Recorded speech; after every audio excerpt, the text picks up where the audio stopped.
Hi, everybody. Welcome back to Punching Back with George Papadopoulos. Have a really great guest on today, Aaron MATÉ, who is the host of the Pushback Show and Gray Zone News. He's been one of the best journalists on the left as it relates to the Russia scandal from 2016, and I'm very pleased to welcome on the show. Aaron, it's really great to have you on, and I'm really excited to get this interview going. What I want to George, thanks for having me. Absolutely. What I wanted to really talk about today are these are the topics. We're going to talk about Super Tuesday because obviously that's what's the big news of the day, the Russiagate hoax, the president, and the civil war that's going on in the left today. So I really wanted to really hear your thoughts, considering today is Super Tuesday, about what is happening with Bernie Sanders. Do you think he is going to get railroaded? What's this going to look like at the convention? And is President Trump calculating correctly and fanning those flames, given that he likes to tweet about Bernie getting screwed or this coup attempt against Bernie? Do you think that he's calculating that correctly and he's galvanizing his supporters, or do you think that's not a right move? I think it's not a bad strategy for Trump to highlight the discord inside the Democratic Party and to, show that there are stark differences between Bernie Sanders' movement and the Democratic establishment that is trying very, very hard to stop Bernie Sanders at all costs. And, I do think there is a tie-in here to Russiagate in the sense that, for me, the lesson for Democrats, and I'm saying this as a Bernie Sanders supporter, but the lesson for Democrats from 2016 is that they should have embraced an anti-establishment message, because Trump, after all, I think he was very successful by portraying himself to enough voters in the swing states as being anti-establishment, in contrast to Hillary Clinton, who represents the old guard, failed policies, disastrous wars abroad, and Iraq and Libya especially. And Trump talked about, ending those wars and helping the working class at home. And he won. And I think, and so the message that I think Democrats should have drawn from 2016 is that they should have developed an actual anti-establishment alternative. Instead, what did they do? Instead of transforming into a real anti-establishment party, they basically came up with a series of excuses to justify their loss and to blame other people, because to really transform would have threatened their own position inside the establishment. And from that, I think is a big reason why we got Russiagate, because Russiagate was used by the Clinton wing of the party to deflect attention from their own failures and to blame, alleged Russian email hackers and stupid Russian social media memes that nobody saw for their loss. And so what we're seeing right now, I think, is the reckoning and the intra-party clash that Russiagate helped avoid. Because now, after 3 years of, Mueller and then impeachment, now we're seeing a real alternative come up to Trump from inside the Democratic Party. And he's talking about real issues. And in my opinion, unlike Trump, he actually is representing the working class and is serious about ending disastrous wars abroad and taking on the military-industrial complex. But that does not sit well with the same people who run the Democratic Party for decades. And so they're doing all they can to stop him. It'll be interesting. I'm not going to make predictions, but in terms of whether it's smart for Trump on his part to highlight it, yeah, sure it is, because he's highlighting the discord within his opposition, which can only help him. AOC, when she came onto the national stage, I mean, she was championed actually as this disruptor in many ways, and she was given red carpet treatment in the mainstream media. And it's only been recently that Speaker Pelosi and some other establishment types from the party have tried to distance themselves from her. But I don't think it's actually working. The question I have is, why do you think the Democrats, or the establishment, if you will, initially supported AOC the way they did, considering that she, portrayed herself as this major disruptor along the likes of Bernie, but they're so against Bernie taking the nomination? What do you think there are differences there, or what do you think about the similarities and differences between how AOC has been treated by the Democrat establishment versus Bernie? Because I'm confused about that. Well, I'm not sure if they fully embraced her. She was certainly in her primary campaign where she defeated the longtime Democratic incumbent, Joe Crowley, if I had his name right. I didn't see any mainstream Democrats come out and support her. And in fact, they were, I think, very alarmed by her victory. And I think her victory sent shockwaves throughout the establishment, and it made them realize that they need to at least make some rhetorical gestures towards the wing of the party that Ocasio-Cortez represents, which is working people who are tired of hearing, the same platitudes from politicians like Obama and Clinton, where they say they sound nice, they speak in lofty rhetoric, but they're not really actually doing anything for real working people. And so I think AOC's rise sent a warning to the establishment. They have to start listening to a part of the party that has been neglected for a long time. And so that's why I think you've maybe seen since AOC won some gestures in her direction. But really, as AOC talks about, when she tries to get actual legislation advanced, like single-payer healthcare, she can't even get that introduced. So, Pelosi has to have a balancing act where Pelosi ultimately answers to the party elites and the big donors, and AOC does not represent them. But then AOC also represents a strong popular force. And so Nancy Pelosi has to walk that tightrope. But I suspect that to whatever extent she's embraced AOC, that it's not as genuine as it might look. So it seems that the Democrats have an identity crisis emerging, or I think they're in the midst of an identity crisis with what you just stated. And you do have the elites on the one side, and you have the disruptors on the other, just like the Republicans did in 2016. And now clearly the Republican Party is being molded along the lines of Donald Trump's agenda and his America First platform.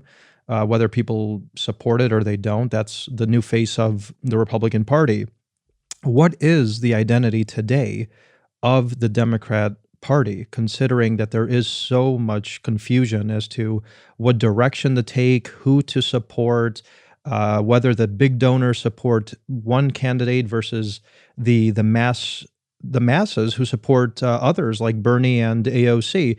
Where do you think that is there a schism emerging in the Democratic Party? And if there is, who is going to take on the leadership moving forward? Because Bernie, I don't think he's going to be able to run again. I think he's, just age caught up with him.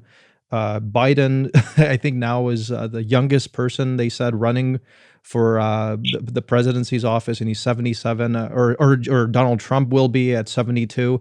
So what is the future of the Democratic Party with all of these various variables taking place simultaneously, if you will? Well, what the future is really depends on what happens in this cycle. And the schism right now really is about the Bernie Sanders movement versus the establishment. And, I don't know how it's going to play out. It's quite possible that Joe Biden will be able to pull it off. It says something that the fact that he had to even get to this point where so relatively late in the game, he became the establishment candidate. It says something to how weak he is that it took him this long, because, we even had reports where Obama was discouraging him from running. Yeah. But now, after South Carolina, where he had that big victory there, now everyone's getting behind him. Pete Buttigieg, Amy Klobuchar. You mean North Carolina? Right. Yeah. Yes. So it's so much will be decided this year, and they are going to do everything they can to try to stop Bernie, including, by the way, using some of the same tactics that they tried against Trump. You had that on the eve of the Nevada caucus, you had this report come out in the Washington Post saying that Bernie Sanders was briefed that Russia prefers him and is trying to help him. Sort of the same playbook where you basically, whatever the establishment doesn't want, they try to ascribe it all to the work of Russia. So if Putin wants this, then it must be bad, even though, of course, there's no evidence presented for any of it. It's just anonymous claims. So, and they try to manufacture this crisis about Bernie Sanders supporters saying mean things online. But, nobody takes that stuff seriously except for cable news pundits. And and a few prominent journalists. Everybody else sees that as a distraction that it is, where people want to talk about real issues. And it's an establishment that doesn't want to talk about real issues because they've been on the wrong end of them for so long. So yes, there is a schism. It's playing out right now, and that will have a huge impact on what the future of the party is. Because if Bernie Sanders is not the nominee, I think you're going to see a lot of really dispirited people on his side, feeling as if the nomination's been taken from him yet again. Because after all, in 2016, what did those stolen emails show? They showed that the party elite was biased against Bernie Sanders and did some maneuverings to try to undermine him. So, this is a very pivotal year. And if we go into the convention without a candidate in the majority, it's going to be very ugly.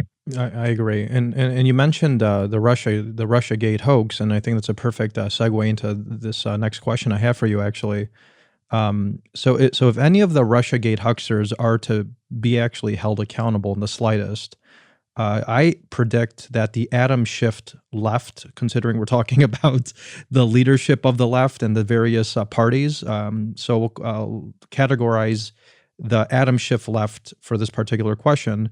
I think they're going to declare that President Trump is a Kim Jong-un times 10, that we are living in a military dictatorship, and they will lose their mind even more than they already have. So how do you actually deal with that reality while trying to hold people like Jim Comey, John Brennan, and others accountable for their clear, egregious malfeasance and conduct regarding the outright spying and attempted sabotage of the 2016 campaign, and let's just say it, and interfering in our democratic process? Because that's exactly what's happening here, Aaron. I whether anytime some news comes out about the John Durham probe, or after the Horowitz report came out, you started hearing the word conspiracy theories coming out. I don't know how this new narrative emerged that these non-biased, nonpartisan federal prosecutors and investigators are following conspiracy theories. I'll never forget it. Actually, there was an article in NBC that stated that, or one of these mainstream media outlets, that John Durham and William Barr are following the conspiracy theories of George Papadopoulos and are traveling around the world to investigate certain allegations made by George. So that seems to be this new narrative coming out, and I really think that as potential indictments come, we already see that some of these individuals have been referred for criminal prosecution, including Andy McCabe. It was the Department of Justice's own belief that he should not have been prosecuted. I think many people disagree, and I think it really sent the message that we might have a two-tier justice system in this country. But moving forward, how are we going to be able to hold these people accountable when the mainstream media is already trying to get out ahead of the story by calling this either a conspiracy theory or that Donald Trump is a dictator out for blood, and that these good law-abiding civil servants like John Brennan were just doing their job, and now there's a political vendetta against them? How do we maneuver this situation, which I believe is coming moving forward? To have accountability, which, listen, George, you're a Republican, I'm a leftist. We probably agree on very little, but where we can agree is that this was a hoax. This was a massive conspiracy theory. And it is so ironic that the same people who disseminated this all-consuming conspiracy theory for more than 3 years are now trying to impugn the effort for some accountability as a effort to chase conspiracy theories. I mean, the irony, it's like it's too big even to articulate. It's ridiculous. I think we have to trust in the common sense of people who are not paid millions of dollars to promote conspiracy theories on MSNBC and then try to cover up for those who disseminated them. I think people see through this. I mean, look, we just saw an example where Roger Stone, the Mueller prosecutors, recommended 7 to 9 years for him lying to Congress about WikiLeaks contacts that they didn't even actually have. I mean, I don't know why exactly Roger Stone lied, but regardless, his lies were completely inconsequential because they were to a congressional panel trying to investigate whether or not he had ties to WikiLeaks when he didn't. He had none. His only two contacts were Randy Credico, who is a left-wing comedian who I know, and Jerome Corsi, who is a far-right kook. So the whole thing was ridiculous. But yet, because and this speaks to your case too, because they had nothing, they had to generate something, and that's why the way they indicted you and charged you was completely disingenuous, and the narrative they even put out in your indictment was disingenuous, and how they tried to say that you were not helpful was disingenuous, as we recently learned more about from Lee Smith. He had a good piece about this recently. So I think the fact that these people are so discredited with their the point I was saying about Roger Stone is that when Barr recommended a shorter sentence than the Mueller prosecutors, we had people saying that we're living under a dictatorship, we're living under authoritarianism. John Brennan talked about having another constitutional crisis. I've lost track of how many times we've been living supposedly in a constitutional crisis, according to these people. And so I just don't think anybody except for those who are paid a lot of money to believe it actually believe it anymore. So when there is accountability, if there is accountability, and I'm not sure there will be, I'm not confident of that. I just think we have to trust in people's common sense, because I just don't think that those who are behind this have the credibility that they once did, because they promised us in all these indictments about a Trump-Russia conspiracy, and the walls were closing in. All their promises and all their conclusions have collapsed, and so I just don't know if they have the influence anymore that they once did to fool people like they did for 3 years. I agree, and we're probably gonna find out a lot more moving forward as investigations ramp up.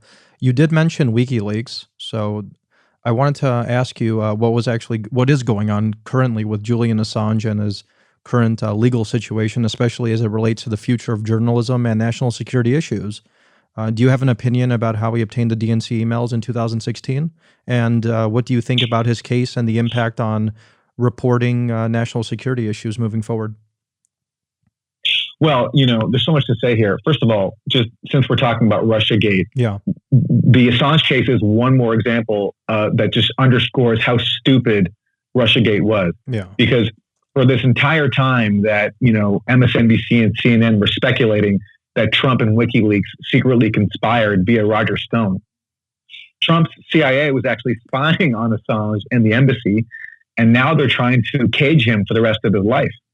Because people like Mike Pompeo have a very hostile view towards WikiLeaks, because WikiLeaks has exposed some very powerful, some very important secrets of the U.S. government. It's exposed war crimes in Iraq, and it's exposed cables that show corruption and bullying of countries around the world by the U.S. So I see this as an attack on press freedom. And it also shows just how stupid it was for people to think that Trump and WikiLeaks were secretly conspiring, because right now Trump is the president who is overseeing this assault on WikiLeaks. In terms of my theory as to how WikiLeaks got the emails, I don't know. You have people. There's a group called VIPS, Veteran Intelligence Professionals for Sanity, who say they are convinced that it was a leak and not a hack. It came from inside the DNC, that it wasn't the Russian government. I don't go that far, because I just haven't seen anything convincing enough to make me convinced that it was not a hack and a leak. But what I do know is that the Mueller case, that the indictment of the Russian intelligence officers and the Mueller report is disingenuous and has holes. And, this is not surprising, because Mueller's indictments, whether it was of you, of Roger Stone, of Paul Manafort, they're all full of holes and they're disingenuous. The Mueller team tried to falsely paint this narrative of there being something suspicious about Trump-Russia contacts, even though there were basically none. They tried to give ammunition to the Trump-Russia conspiracy theory by being disingenuous in how they charged people and how they wrote their report. So if they were disingenuous there, then, it's fair to at least consider that they're being disingenuous here. They also said that this troll farm was a part of a sweeping and systematic Russian government interference operation. Putting aside the fact that these troll farm ads were so stupid, weren't even about the election and nobody saw them, Mueller team even had to admit in court that they have no documented connection between this troll farm and the Russian government. So there is a strong pattern here of disingenuousness. So I would not be surprised if that extends to the email hacking allegation. I think it's fair to at least to raise questions about it. The fact that CrowdStrike, this private firm, played a pretty critical role in providing the FBI with the information. The fact that Mueller's timeline doesn't make any sense. So Assange announces in early June that he has Democratic Party emails that he's going to release. Only after that, according to Mueller's timeline, does Assange make first contact with these entities, Guccifer 2.0 and DC Leaks, who Mueller says were the Russian cutouts who passed on the emails to WikiLeaks. Well, how could Assange announce that he has the emails before he supposedly got them, according to Mueller's timeline? So that right there is a hole. And it's why I hope President Trump will declassify the underlying intelligence that was used to make the attribution to Russia, because we haven't seen it yet. We're supposed to take the word of the people who've been lying to us for 3 years about collusion and about everything else. So I for one, I'm not going to take the word of John Brennan because he told us that there was a sweeping campaign. I want to see the evidence for myself. And President Trump seems to have similar skepticism. So what I hope he does is at some point declassify the intelligence so the public can make our own judgment. I agree. And you recently tweeted an article from the Washington Post, Vladimir Putin's virus, how the Russian president has infected our national trust. Let's set the record straight here. I apparently was at the center of a Russia scandal, Russia conspiracy, even though I've never been to Russia. I've never met a Russian official in my life. And we now know a lot more about my case and actually who was behind it than we ever have known. So clearly, based on a lot of the individuals who were running into me purposely or sent by other agencies to meet with me while I was abroad, has now resulted in John Durham's probe evolving into criminal matter, which is a really big deal. But the question I have, and I really want to set the record straight today with you, because I know you know your stuff, is what do we know publicly? Forget the underlying classified material that I hope we do get. What did the Russians actually do in 2016 to affect the election? Because I just don't know. You mentioned Facebook ads. You mentioned a couple memes. Is that what the extent of their so-called interference was? Because if you actually watch the news and you've been listening to Adam Schiff and you watch C-SPAN and a couple of these congressional committee hearings, you would think that the Russian intelligence had a foothold in the United States, were affecting the ballot box results. They were changing votes. They were basically sending out disinformation through Fox News, and everybody was part of a conspiracy. But the reality is a lot less sinister, and you mentioned some of that earlier in what you just said. But is that the extent of what we publicly know Russia to have done during the 2016 election? Is that correct or no? What we've had, George, to borrow from U.S. intelligence parlance, is a sweeping and systematic American intelligence-led effort to convince Americans that they're the victims of a sweeping and systematic Russian intelligence effort, when in reality there is very little evidence for it. The Mueller team even acknowledges in court that they said this multiple times now before the judge in the case, that they are making no linkage between the Russian government and this private troll farm that put out these Facebook ads. And that's probably good for the Russian government, because if you look at these Facebook ads on Instagram and Twitter and the posts, they're so stupid. There's one about a buff Bernie. There's a Jesus arm wrestling meme. As even the Senate's own studies, documented.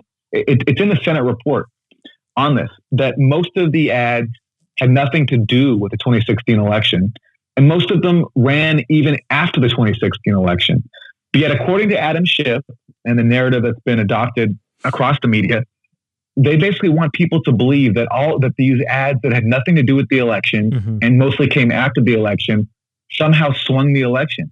I mean, what it does is it shows actually such contempt for the American people that somehow their votes were impacted by juvenile ads that nobody even saw. I mean, it takes a real sort of condescending attitude towards average people to say that, your own preferences are not what happened here. What really happened is you were the victims of this stupid Russian campaign that nobody even saw. I mean, it's ludicrous. Now, if Russia indeed stole the Democratic Party emails, and I say if because I don't know, I think it's quite possible. What I do know is that the Mueller case so far has holes in it. And if anybody wants to read more, I've written a long piece on this at realclearinvestigations.com. What's the title? Crowd Strikeout. Mm-hmm.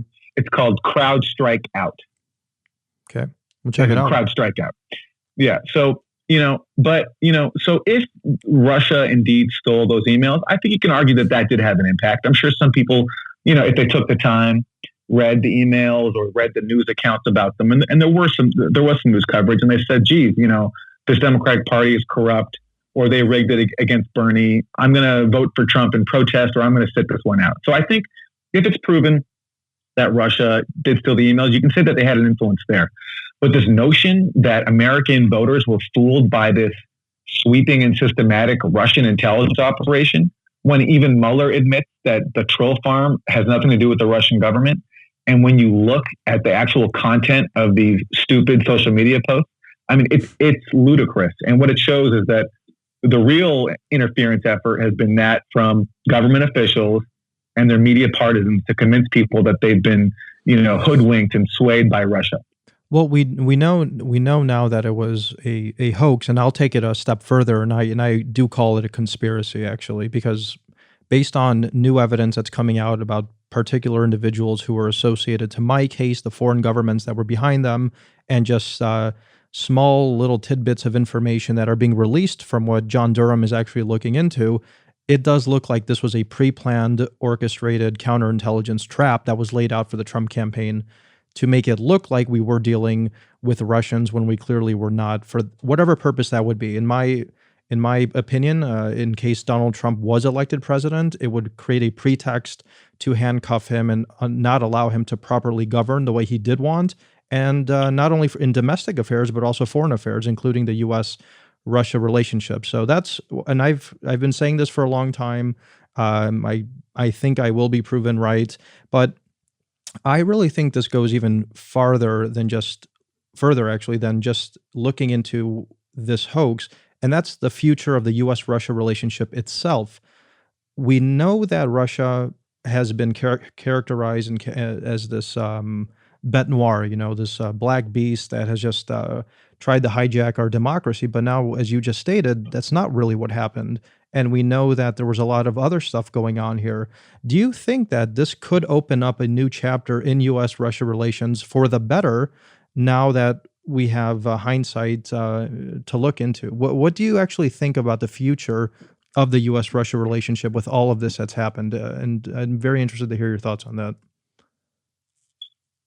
I do hope that there is a better future for U.S.-Russia relations, because we're talking about the world's top nuclear powers. Exactly. I mean, both countries have the capacity to destroy the world many times over. So nuclear cooperation is vital, and cooperation on many issues is vital, because there's all these different war zones where now the U.S. and Russia are in opposition, namely Syria and Ukraine. Yeah. So I do think that one of the goals of this whole Russiagate scam, it was actually to undermine Trump's call for better relations with Russia. I mean, he was very open in campaigning that, saying it wouldn't be a bad thing for us to get along with Russia after many years of tensions. And I don't think this was the only motivator, but I think that there were people inside the national security state who profit off of and benefit from tensions with Russia, who wanted to undermine that and wanted to box Trump in. And for example, wanted to box Trump in on things like Ukraine. Because, for example, when Barack Obama was president, and this gets overlooked in the discussion of impeachment, but it's very important. When Obama was president, he faced a lot of pressure from people, including some of the people who testified as Democratic impeachment witnesses. He faced a lot of pressure to send lethal weapons to Ukraine, because the people who wanted to send it there basically saw it as a proxy war that they could use to weaken Russia. And they saw Ukraine as a very key prize in expanding in expanding NATO. Yes. And Obama, to his credit, resisted this and refused to send those weapons because he didn't want to further inflame the proxy war in Ukraine, which his administration basically started, I think, but that's another story. And also, he didn't want to have the weapons, U.S. weapons, fall into the hands of far-right fascists who are a significant component of the Ukrainian armed forces. Now, so he bravely resisted that pressure, but then he leaves office, and what happens? Trump comes in. Trump is talking about having better relations with Russia. And now also he's being accused of being a Putin puppet. He's being accused of conspiring with Putin, and it's even the topic of an investigation. So now Trump is facing that same pressure that Obama faced, but now Trump has the added weight of being told every day by establishment Washington that he's a Putin puppet. So I think under that pressure, it was easier to convince Trump to relent and to send the lethal aid to Ukraine that Obama wouldn't. And that's just one of the ways in which I think this whole Russia scam has done what a few people in the national security state intended, which was to box Trump in, to prevent him from carrying out his calls for better relations with Russia, and to worsen U.S.-Russia tensions, which benefits arms manufacturers and lobbyists, but it endangers pretty much everyone else. And one of the reasons I've been so upset with Russiagate from a leftist perspective is that all this attention on an effort to uncover this hidden Trump-Russia conspiracy has then incentivized people to ignore when Trump does stuff that actually worsens tensions with Russia. So the one area where the one thing I agree with Trump on, I don't agree with Trump on anything, but I agree with him on this. When he says I've been tougher on Russia than anybody, he's exactly right. Trump not only sent lethal aid to Ukraine, he also tore up a very vital nuclear accord, the INF Treaty, and set off basically a new nuclear arms race. He's trying to overthrow Russia's ally in Venezuela, and he's even sanctioning the Russian oil company Rosneft now because Rosneft has stepped in to try to prop up the Venezuelan government. Trump has campaigned against a very vital German-Russia gas pipeline. He's gotten NATO to spend more money. All these things that I personally think are terrible, that I oppose, but all of them get ignored because people want to believe that this fantasy that Trump really is doing Putin's bidding. So it's one of the ways in which this scam has had a terrible impact, I think, to me, not just on the left and the left chances of winning power because, this whole thing was so distracting and such a failure, but also it's had a really dangerous impact on the world. And so it's just one more way. It's one more area where I just think this whole thing has been a disaster. You took the words right out of my mouth. We're in complete agreement on these particular issues. George, I actually had a question for you, if I may. Yeah. Because like we're talking about how this whole thing started, and I've gone back recently and I've read the indictment of you from the Mueller team, and I've read how they somehow tried to claim that you hindered their ability to conduct the investigation, which I think is just ridiculous given all that we know now. And I want to ask you, when they interviewed you, did they bring up Miss Sood or did you bring up Miss Sood? So when the FBI interviewed me a couple days after I left the inauguration, I was there to help them. I had no idea that there had been some sort of political monitoring of me going back months. So they asked me various disparate themes and questions regarding my ties to Israel, where I used to work a lot, my how I knew people there, how I introduced and helped broker the meeting between Donald Trump and the Egyptian president during the campaign, which the New York Times acknowledged. And then after about 2 hours of questioning me on my various business ties and who I knew in the Middle East, they proceeded to ask me, oh, did you hear anything about Russia and Hillary's emails? And I said, yeah, this guy, this Maltese individual told me that the Russians have Hillary Clinton's emails. That's all he really told me. I don't know what else you want me to tell you about him. And I'll never forget when they asked me that question and I responded that they were almost mad that I actually answered truthfully, because I think they wanted to catch me in a bizarre lie at that point. But then they proceeded to ask me, so when did you meet him? How many times? And then, as you can see in my public status of offense, that I was charged for allegedly lying because I misremembered when I met Joseph Mifsud. And then Lee Smith, as you mentioned earlier, clearly explained how absurd that actually was and had nothing to do with their investigation except to try and trip me up in a perjury trap eventually to create this fake narrative that came out. So to answer your question, I willfully brought up Joseph Mifsud's name. They never brought up Joseph Mifsud's name to me. And I proceeded to even tell them, look, he's been trying to contact me. He'll be in Washington, D.C. You should go and find out more about him. There's nothing else I can do. And what became very strange and what I think really turned the tides in this entire investigation regarding what I believe happened, not only in my case, but the entire scandal, and why I started to go public, my then girlfriend, now wife, started to talk about Mifsud, is because after my name came out where I pled guilty, I went to the special counsel's office and I told them, so there's a picture that's circulating with Joseph Mifsud and Boris Johnson, who's now the Prime Minister of the UK. So why don't you go and arrest him? I told you that this guy is a possible agent.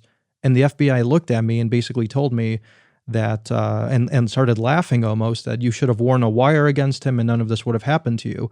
So there's a lot more to the story about this Joseph Mifsud individual. He's not getting the attention he deserves as probably the linchpin of the entire scandal, because we always forget, we always fast forward to my infamous meeting with this Australian diplomat, Alexander Downer, who I reported to the FBI, to Bob Mueller, and to Congress for what I thought was him spying on me and recording my conversation, but that never fit into the narrative. So that's what happened, actually. And then after I told the FBI about Joseph Mifsud and what he told me, they proceeded to essentially go around and harass business partners of mine, family, friends, trying to get to know who I told on the campaign what he said to me, which I never told anybody, and they were never really interested in him. It was really all about just building up a fake conspiracy case because allegedly somebody from the Trump campaign knew this information about Russia and Hillary, and it fell flat on their face. What's strange to me is they've never even explained, as far as I know, maybe I missed it, but I've never seen them actually explain how you not getting the date right about when you joined the Trump campaign somehow impeded their investigation and impeded their ability to effectively question Mifsud, when, as you say, it was you who told them about Mifsud. They didn't even bring it up to you. So in that respect, you're being totally cooperative. You're actually telling them about the guy who helped spark who officially, as far as we know, sparked the entire investigation, and yet they somehow indict you for it, and they don't even explain how that error, that fact you didn't get the date right when you joined the Trump campaign, how that somehow impeded their investigation. And of course, they don't explain to us, and this is $1 million question, why they didn't indict Joseph Mifsud for lying when they accuse him of lying in the Mueller report. And they indicted you for lying. They indicted Flynn for lying. And we're seeing now how that was also done under heavy pressure and also very disingenuously. And, they also don't explain or don't own up to the fact that we know now from the Horowitz report that the actual predicate, the supposed tip they got from Downer, had no mention even of stolen emails. That's what I wanted to say. This tracks with what you said because you said before that you never even told Downer about stolen emails, right? That's exactly right, and why this entire story never made sense, and why I have said, as I said earlier, I think Durham is looking into a conspiracy case against the perpetrators of this hoax, and let me explain why. When I spoke to the FBI, and they asked me if I heard anything about emails, I said, yeah, this guy told me this. Allegedly, and I don't even remember having this conversation with Downer, and if you read my book, there's an entire chapter dedicated to exactly what my meeting with Downer really was all about. But we don't need to talk about that now. But Downer allegedly recorded me or transmitted that I said, and I quote, "The Russians have dirt on Hillary." Not that the Russians have emails, not that the Russians have anything else, that they have this amorphous dirt on Hillary Clinton. And as if this wasn't being speculated around the global media at the time about her State Department server having been hacked, and even Judge Napolitano on May 6th, 2016, was on Fox News saying openly that Hillary Clinton's emails were hacked by the Russians, possibly Mossad, and this is one of the biggest national security questions that we face today as a country. This was May 6th, 2016. I met Alexander Downer on May 10th, 2016, where I told Congress, and you can look through my congressional testimony, it's public, and I told Mueller's team and the FBI, Downer was openly using his phone to record me. He was asking me open-ended questions, pulling his phone out, and it was almost comical that he was doing that because his spying was so outright that I didn't really know what to do except just simply answer questions of his. So Alexander Downer is another person who's been actually interviewed by John Durham about 4 months ago, and he was on Australian TV kind of talking about it. So that's a whole different angle that would probably take us down a different route that we probably don't have time for this episode. But those are the facts. And I don't know where Joseph Mifsud is today. He's fallen off the face of the planet for the last 2 years, which is incredible considering he was living openly in London between the time I told the FBI about him and the time my name went public. And now he's apparently living in an Italian village somewhere, protected by the Italian government. So the story about Russia and my case, it just, even if you look at the facts, never adds up. So I hope I was able to answer what you wanted. No, you did. And what's amazing is if you read the Horowitz report, the predicating information that they cite is even less than this idea of you claiming that there is dirt. Because according to what Downer told the FBI, Downer doesn't even say that. Like, I'll quote it. It says, so this is from the Horowitz report. Yeah. He's quoting what Downer supposedly told the FBI. It says, Papadopoulos, quote, suggested the Trump team had received some kind of suggestion from Russia that it could assist this process with the anonymous release of information during the campaign that would be damaging to Mrs. Clinton and President Obama. So there's no mention of dirt. There's no mention of even stolen emails. Exactly. It's just some kind of suggestion about there maybe being anonymous release. It's a suggestion about some kind of suggestion. It's so thin. And they want us to believe that this was sufficient to open up a counterintelligence investigation that went after you and they went after Flynn and Manafort. It doesn't make any sense. And the question that I have that has yet to be answered is how and why did the FBI know to ask me directly about what I heard or knew about Russia and Clinton's emails, considering, as you just stated, I never said it to Downer, who allegedly was the tip. I never said it to anyone on the campaign, which is in the Mueller report. The only person on the face of the planet who told me that information, which I then kept in my brain for the rest of the campaign and afterwards, was Joseph Mifsud. And Joseph Mifsud, we're not talking conspiracy here, we're talking facts, okay? When John Durham and William Barr traveled to Italy 4 months ago to talk to Italian officials about Joseph Mifsud, the day or two after they left Rome, that's when this probe became criminal in nature. So whether or not Joseph Mifsud was an FBI informant, Horowitz says he wasn't. I accept that. The next question is, who was Joseph Mifsud really working for? If you look at the chronology about how I even met Joseph Mifsud and what cities I met him in and who brokered this meeting, there were people connected to Italian intelligence and the MI6, not the Russian government and not Russian intelligence. So that's exactly why I think Horowitz, you mentioned about the small predication that really never made sense. Not only to me doesn't it make sense, but during the Horowitz testimony, the Attorney General and John Durham took the extraordinary step to make two public separate statements that they disagreed with that key finding. And I think they disagree with it because they have power to subpoena individuals, to convene a grand jury, and to indict people, if they will, something that Horowitz was unable to. Horowitz was focusing on the FBI, and I've said it, and if you've followed me on Twitter or social media or you've read my book, I always pointed my finger to foreign intelligence and the CIA regarding my situation and the entire Russia scandal. And it's exactly why I think that people like John Brennan are becoming so unhinged, and they're trying to get ahead of a story by calling this a conspiracy, by victimizing themselves. And it goes back into the original question I had asked you about how can we assure that the mainstream media does not try to hinder this now year-long investigation of John Durham by allowing people to victimize themselves like Andy McCabe or John Brennan, because that's what's happening. And even I think in McCabe's criminal referral, or the non-referral, they stated it's because of the president's tweets that we felt that if we prosecuted him, the jury would be tainted. And I fear that that's BS, to just put it frank, is going to be the new talking point as we move forward. So we have a lot more to really get to about some of these key characters, and no one's even looking into Joseph Mifsud.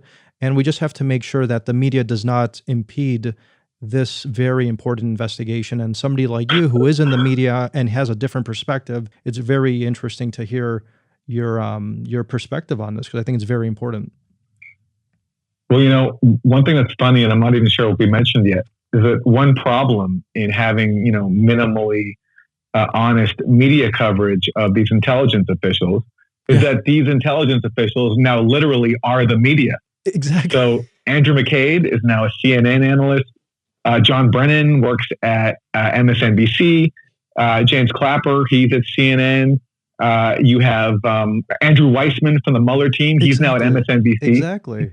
So on top of just what a joke these networks' coverage was of the Russiagate thing, it's into a level of just a farce that the same people that they're covering are now literally their colleagues. And so, luckily there are a small number of us, a few of us on the left, and many outlets on the right. I've never before Russiagate really paid attention to the Daily Caller or to the Federalist, but on this issue, I thought that they put out a lot of really solid reporting, and and so it's been a strange Russiagate era thing where to get the facts, you had to go beyond some of the mainstream outlets who were just so invested in spinning this phony narrative. And I think, especially now that the intelligence officials who were behind the phony narrative are now working at the mainstream outlets, that we're going to have to rely on sort of alternative media on both sides of the spectrum even more. Absolutely. And with that, Aaron, that was a really great last point you made, and you're doing great work. And I really think you should, continue to get all this information out there. And I'm going to check out that article that you talked about CrowdStrike, right? And I think everybody who's listening to this show should check it out. And it's what website is it on? Is it on Gray Zone News, or is it on your podcast? So that article about the holes in Mueller's claims of a sweeping and systematic Russian interference campaign, it's called CrowdStrike Out, and it's at realclearinvestigations.com. Realclearinvestigations.com. Excellent. Final question. Sure. Final question. Did you feel pressured by the Mueller team? Did you feel as if they were trying to get you to say stuff that they wanted you to say? I think that there was no one who was treated in a more horrendous fashion leading up to their plea, if you will, or even going to trial than me. And let me explain what I'm talking about here. You stated, and you saw in the Lee Smith article, I was helping the FBI, or I thought I was trying to help the FBI. They clearly never wanted my help. So that's the first thing. And that's public now. We all have that out there. And people like John Solomon and Lee Smith and others have stated the facts. And this isn't out of George Papadopoulos' mouth. This is out of a declassified 302. Okay. Moving forward, after I thought I was helping the FBI, I was subpoenaed by the Senate. I tried to help them, comply with them. And as I'm on a trip to Europe in the summer of 2017, I'm coming back and I'm arrested in a violent fashion at Dulles Airport, handcuffed, thrown in the backseat of a tinted out black SUV, thrown in a jail without understanding even what I had done wrong, with FBI agents essentially telling me that, We don't care if you have lawyers. Let's get down to business, start talking. After I had just come off a 13-hour flight and, I'm completely disoriented, never even having a parking ticket in my entire life. And not only that, but the next day after I'm released, I'm under seal so that I could not publicly go out and raise money like so many other people are able to or have been able to, like General Flynn or even Roger Stone, to pay for their legal defense. I was 29 at the time with limited funds going against, the federal government for some reason, and I had absolutely no idea why I was even being arrested at the time. And not only that, and this is something, and I'm very happy you did ask this question, because I was under a seal, I couldn't raise money, and when I wanted to choose a particular attorney in Washington, D.C. to defend me, the Mueller team told me that I was not allowed to choose that particular counsel. And that lawyer and team I wanted to represent me was John Schmitz, who was the brother of Joseph Schmitz, who was a campaign advisor I had worked for. And I think he was the Inspector General of the Department of Defense before he joined the Trump campaign. So I had the entire deck stacked against me. I couldn't choose my legal counsel. I was arrested in a violent fashion, and I was unable to raise money like every single other person was. And I couldn't go on national television to talk about myself or my case. So I don't know even how I ended up with a semi-good situation, considering how bad I had it. So the short answer to your question about me being pressured, absolutely. Because they needed you to give the false impression that there was something there. Exactly. They needed to give the impression that there was something to this idea of a Trump-Russia conspiracy, with you possibly being an intermediary, when they knew that there was nothing there. It's really stunning, and it's considering how much time and energy was wasted. I know people's lives like yours were severely impacted. It's really a scandal, and I am hoping for accountability, and we'll have to see what happens. But it's just such a mess. It really is, and like I said, and I have said it before, and I was even on Dan Abrams' podcast a couple days ago talking about this. And Dan is a legal analyst on ABC, and he clearly has his own bias. And I purposely go on shows like that because I always considered this not a right story or a left story, but an American story that impacts all of us, and it should shock the consciousness of a nation and should actually send shivers down all American spines that this could happen to your next president or your next campaign team or your next American citizen, just because the federal government at the time or a previous administration doesn't particularly like a candidate or wants to assure that the candidate that they do want to win wins. And in this case, it was the Barack Obama administration, obviously hoping that Hillary would win and trying to, what I believe, is sabotage the Trump campaign before it even evolved and matured. So I hope, and I do think there will be accountability. I think enough people on both the right and the left have had enough of this, and you're seeing it all over the ratings in the mainstream media. No one is watching the MSNBC or CNN the way they used to. Even the Golden Globes and the Academy Awards had their worst ratings in history, I think, just a couple weeks ago. So I think people are finally waking up, and the only way that I truly believe we can heal as a nation and really restore the trust in these institutions that we should revere and hope protect us is if people do get held accountable. Do I think people are going to jail for this? I don't know. Do I care? I honestly don't care. But I do want to see the truth come out, and I think it's in America's national interest for it to come out. So with that, Aaron, I thank you so much for coming on, punching back today. It was a fascinating conversation with you, and you're welcome anytime back on. George, thanks so much. I really appreciate it. Great to talk to you. Great to talk to you. Thanks so much, Aaron. Talk to you soon. Thank you. Wow, what an incredible interview with Aaron MATÉ. And I'm so happy that on Punching Back, we do bring in people with different perspectives, because I never wanted my podcast to have a partisan tint to it. This is really all about getting the truth out there. And as Aaron even said himself during this incredible interview, he comes from the left. He's a Bernie Sanders supporter. But to get to the bottom of what happened during the Russia hoax, he's even reading the Daily Caller and the Federalist, newspapers and websites he never even thought he would imagine dreaming of reading or even analyzing or taking seriously. So it was an incredible interview. I think you're all going to love it. Make sure you do subscribe on the Himalaya app or wherever you listen or watch your podcasts. We have a lot more interesting guests coming out moving forward. Thanks so much for your support. We're growing, and I can't thank you enough for all of your support. Thanks so much.